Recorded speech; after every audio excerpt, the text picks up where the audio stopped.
মেকআপের কথা ভাবলেই আমাদের মাথায় কি আসে? হয়তো চকচকে দোকান, দামি ব্র্যান্ড আর টিকটক ইনস্টাগ্রামের ইনফ্লুয়েন্সাররা, তাই না? কিন্তু যদি বলি এই মেকআপের গল্পটা আসলে ৫,০০০ বছরেরও বেশি পুরনো, তো চলুন আজ আমরা টাইম ট্রাভেল করে ফিরে যাই সেই রঙিন অতীতে। অনেকেই ভাবেন মেকআপ মানে নিজেকে একটু সুন্দর করে তোলা, কিন্তু এর পেছনের আসল গল্পটা যদি হয় ক্ষমতা, বিশ্বাস আর আত্মপরিচয়ের। হ্যাঁ, এই কাহিনীটা কিন্তু আমাদের ভাবনার চেয়েও অনেক বেশি গভীর আর জটিল। আমি রাসেল এসআরকে, আর আপনারা দেখছেন 1 মিনিট বাংলাদেশ।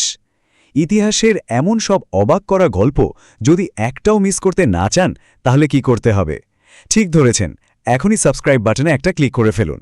আমাদের এই টাইম মেশিনের প্রথম স্টপ আজ থেকে প্রায় ৫,০০০ বছর আগের প্রাচীন মিশর। আর মজার ব্যাপার কি জানেন? এখানে মেকআপ কিন্তু শুধু নারীদের জন্য ছিল না, পুরুষ, নারী, ধনী, গরিব সবার জন্য। কারণ তাদের বিশ্বাস ছিল সৌন্দর্যই তাদের দেবতাদের আরও কাছে নিয়ে যাবে। মিশর বললেই আমাদের চোখের সামনে ভেসে ওঠে পিরামিড আর কাজল। হ্যাঁ, ওই যে চোখের চারপাশে টানা গভীর কালো রেখা। কিন্তু এটা শুধু ফ্যাশনের জন্য ছিল না, এর পেছনে লুকিয়ে ছিল এক দারুণ সায়েন্টিফিক কারণ। এই কাজল ছিল বলতে গেলে তাদের ফার্স্ট জেন সানগ্লাস, যা চোখকে বাঁচাত মরুভূমির প্রখর রোদ থেকে। শুধু তাই না, এটা পোকামাকড় তাড়াত আর চোখের ইনফেকশনও আটকে দিত। আর মেসোপটেমিয়ায় সেখানে তো দামি পাথর গুঁড়ো করে বানানো হতো লিপস্টিক। ভাবা যায় এটা ছিল আভিজাত্যের চূড়ান্ত প্রতীক। ওকে, মিশর থেকে এবার জাম্প করে চলে যায় ইউরোপে, প্রাচীন গ্রিস আর রোমে। আর এখানে সৌন্দর্যের ধারণাটা ছিল একদম ১৮০ ডিগ্রি আলাদা। একদিকে গ্রিকরা জোর দিত ন্যাচারাল বিউটির ওপর, আর অন্যদিকে রোমানদের কাছে মেকআপ ছিল স্ট্যাটাস দেখানোর একটা উপায়। ব্যাপারটা বেশ মজার। গ্রিকরা মুখে মাখত মধু, গালে লাগাত ফলের রস, সবকিছুই খুব অর্গানিক। কিন্তু রোমানদের গল্পটা ছিল অন্যরকম। তারা চাইতো একদম ফ্যাকাশে ধবধবে সাদা ত্বক। কারণটা কি? কারণ সাদা ত্বক মানেই হলো তাদের বাইরে রোদে পুড়ে কাজ করতে হয় না, তারা অনেক ধনী। কিন্তু এই দুধ সাদা ত্বক পাওয়ার জন্য তারা যা ব্যবহার করত সেটা ছিল রীতিমতো ভয়ঙ্কর। তারা মুখে মাখত লেড বা সীসার গুঁড়ো। হ্যাঁ, সেই মারাত্মক বিষাক্ত ধাতু। আর সবচেয়ে ভয়ের কথা হলো এর ভয়াবহতা সম্পর্কে তাদের কোনো ধারণাই ছিল না। আর এর ফল মারাত্মক। এই সীসা আস্তে আস্তে তাদের ত্বকটাই নষ্ট করে ফেলত, শরীরে বিষ ছড়িয়ে দিত, মুখে বিশ্রী দাগ তৈরি করত। আর সেই দাগ ঢাকার জন্য তাদের ব্যবহার করতে হতো আরও বেশি সীসা। চিন্তা করা যায় সৌন্দর্যের জন্য কি এক ভয়ঙ্কর চক্রে তারা আটকে গিয়েছিল। সময় আরও গড়ালো। আমরা এসে পৌঁছলাম মধ্যযুগে। এই সময়টায় মেকআপকে দেখা হতো পাপের প্রতীক হিসেবে। কিন্তু এরপরই এলো রেনেসা, আর মেকআপের হলো এক গ্র্যান্ড কামব্যাক। দেখুন, মধ্যযুগে চার্চের কড়াকড়িতে মেকআপ প্রায় উধাও হয়ে গিয়েছিল, কিন্তু রেনেসা পিরিয়ডে রানী প্রথম এলিজাবেথ নিজেই ধবধবে সাদা মুখ আর লাল চুলের একটা ট্রেন্ড চালু করলেন। আর ১৭০০ দশকে সে তো ছিল বাড়াবাড়ির যুগ। নারী পুরুষ সবাই পরত বিশাল বিশাল পরচুলা আর মুখে মাখত এক গাদা মেকআপ। এবার আসা যাক ১৯ শতকে, মানে ভিক্টোরিয়ান যুগে। আর এই সময়ে ইংল্যান্ডের রানী ভিক্টোরিয়া এসে সৌন্দর্যের পুরো ধারণাই যেন ওলটপালট করে দিলেন।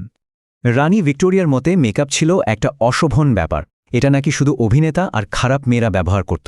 ফলে মেকআপ আবার আন্ডারগ্রাউন্ডে চলে গেল। মেয়েরা তখন রং আনার জন্য কি করত জানেন? চুপি চুপি গাল চিমটি কাটত আর ঠোঁট কামড়াত, যাতে দেখে মনে হয় আরে এটা তো ন্যাচারাল ব্লাশ। কিন্তু এর পরেই এলো এমন এক মোড় যা মেকআপের পুরো ইতিহাসকেই চিরদিনের জন্য বদলে দিয়ে গেল। হ্যাঁ, সালটা ছিল ১৯০০। এই সময়ে এমন দুটো ঘটনা ঘটল যা আজকের এই বিলিয়ন ডলার মেকআপ ইন্ডাস্ট্রির ভিত তৈরি করে দিয়েছিল। প্রথমটা হলো ম্যাস প্রোডাকশন। ফ্যাক্টরিতে কৌটা আর টিউবে ভরে মেকআপ তৈরি শুরু হলো, যা চলে এলো সাধারণ মানুষের হাতের নাগালে। আর দ্বিতীয় এবং সবচেয়ে বড় গেম চেঞ্জার ছিল সিনেমা। রূপালী পর্দায় নায়িকাদের ওই নিখুঁত মুখ দেখে সবাই চাইতো তাদের মতো করে সাজতে।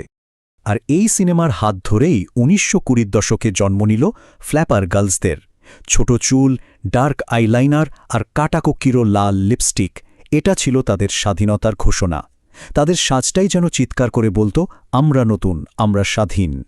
বিংশ শতাব্দীতে এসে মেকআপ আর শুধু সৌন্দর্যের জিনিস রইল না, এটা হয়ে উঠল বিদ্রোহ আর আত্মপরিচয়ের ভাষা। আর প্রতি দশকেই এর চেহারাটা আমূল বদলে গেছে। যেমন ধরুন, ৫০-এর দশকে সবাই চাইতো ম্যারিলিন মনরোর মতো গ্ল্যামারাস, পারফেক্ট লুক। ৬০-এর দশকে তরুণ প্রজন্ম নিয়ে এলো নীল, সবুজ, সব সাহসী এক্সপেরিমেন্টাল রং। আর ৭০-এর দশকে পাং কালচার তো মেকআপকেই তাদের প্রতিবাদের হাতিয়ার বানিয়ে ফেলল। আর এখনকার কথা, ইন্টারনেট আর সোশ্যাল মিডিয়ার এই যুগে মেকআপের কোনো নিয়মই আর নেই। সব স্কিন কালারকেই সেলিব্রেট করা হচ্ছে। পুরুষরাও মেকআপকে গ্রহণ করছে একটা আর্ট ফর্ম হিসেবে। এটা এখন আর নিজেকে ঢাকার জন্য নয়, বরং নিজেকে সাহসের সাথে প্রকাশ করার একটা মাধ্যম। তাহলে পুরো ব্যাপারটা কি দাঁড়ালো? মেকআপ আসলে একটা আয়নার মতো, যা যুগে যুগে সমাজের চেহারাটাকে তুলে ধরেছে। তবে সবচেয়ে বড় সত্যিটা হলো, মেকআপের নিচে থাকা প্রতিটি মুখ তার নিজের একটা গল্প বলে, আর সেই গল্পটাই আসল সৌন্দর্য। তো এই ছিল মেকআপের প্রায় ৫,০০০ বছরের রোলার কোস্টার রাইড। আজকের এই জার্নিটা কেমন লাগলো অবশ্যই কমেন্ট করে জানাবেন। আর এমন সব ইন্টারেস্টিং গল্প নিয়ে আমরা আবারও আসছি খুব শীঘ্রই। তাই দেখা হচ্ছে পরের পর্বে। আর হ্যাঁ, সাবস্ক্রাইব করতে কিন্তু ভুলবেন না।